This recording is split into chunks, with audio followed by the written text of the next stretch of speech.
Hello বন্ধুরা, সবাই কেমন আছো? আশা করছি ভালো আছো। আমিও খুব ভালো আছি। চলে এসেছি তোমাদের সামনে আজকে একটা ঘুগনির রেসিপি নিয়ে, নিরামিষ ঘুগনি। তার জন্য আলু মটরটাকে সেদ্ধ করে নিয়েছি আর মশলা বেটে নিয়েছি। মশলার মধ্যে আদা, লঙ্কা আর টমেটো দিয়েছি। এরপর কড়াইটাতে মধ্যে একটু তেল দিয়ে দেবো। তেলটা গরম হয়ে এলে ওর মধ্যে দিয়ে দেবো গোটা জিরে আর তেজপাতা। আর হ্যাঁ, তোমরা কিন্তু এর মধ্যে শুকনো লঙ্কা দিতে পারো, কিন্তু আমি পুরোটাই কাঁচা লঙ্কার মধ্যে করছি, তাই আমি এর মধ্যে শুকনো লঙ্কাটা অ্যাড করলাম না। বেশি করে কাঁচা লঙ্কা দিয়েছিলাম তো একটু ঝালটা বেশি হয়ে যাবে তার জন্য। আর হ্যাঁ, ভিডিওটা যদি আমার ভালো লেগে থাকে তাহলে লাইক, কমেন্ট অ্যান্ড শেয়ার করে দেবেন। আর হ্যাঁ, সাবস্ক্রাইব করতে কিন্তু ভুলবেন না। দেখতে পাচ্ছ মশলাটা আমি ঠিকভাবে নেড়ে নেবো। যতক্ষণ না মশলাটার মধ্যে তেল ছেড়ে আসছে ততক্ষণ একটু নেড়ে নেবো। এরপর এর মধ্যে অ্যাড করবো ধনে গুঁড়ো, একটু জিরে গুঁড়ো। আর এমনি কিছু দেবো না, মশলা সিম্পল ধনে গুঁড়ো, জিরে গুঁড়ো দেবো। এখন দিয়ে দিলাম হলুদ, একটু সামান্য পরিমাণে হলুদ দিয়ে নিলাম। মটরটা সেদ্ধ করার টাইমে ওর মধ্যে আমি কিন্তু অলরেডি লবণ দিয়ে নিয়েছিলাম।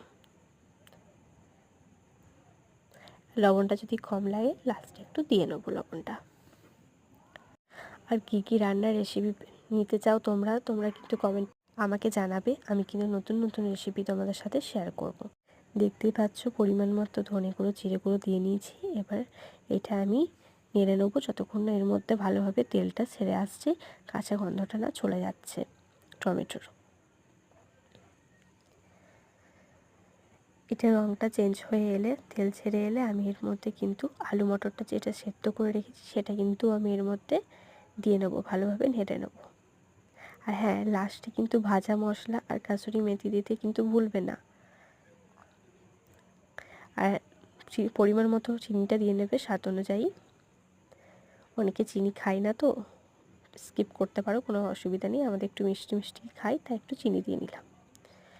দেখো কালারটা কিন্তু পুরো চেঞ্জ হয়ে যাচ্ছে। এবার এর মধ্যে কিন্তু অ্যাড করে দেবো আলু মটরটা সেদ্ধ করে যেটা রাখা আছে, ভালোভাবে মিক্স করে নেব।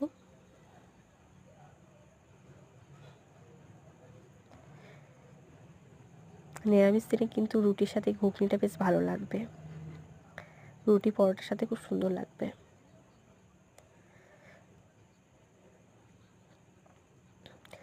দেখতেই পাচ্ছ এবার আমার কিন্তু লবণটা একটু কম হয়েছিল, তাই আমি একটু লবণটা দিয়ে নিলাম। এবার এটা ভালোভাবে নেড়ে গ্যাসটা সিম করে ঢাকা দিয়ে দেবো। ঘন হয়ে এলে কাসুরি মেথি, ভাজা মশলা দিয়ে নামিয়ে নেব। কেমন লাগলো ভিডিওটা জানাবেন কমেন্ট করে।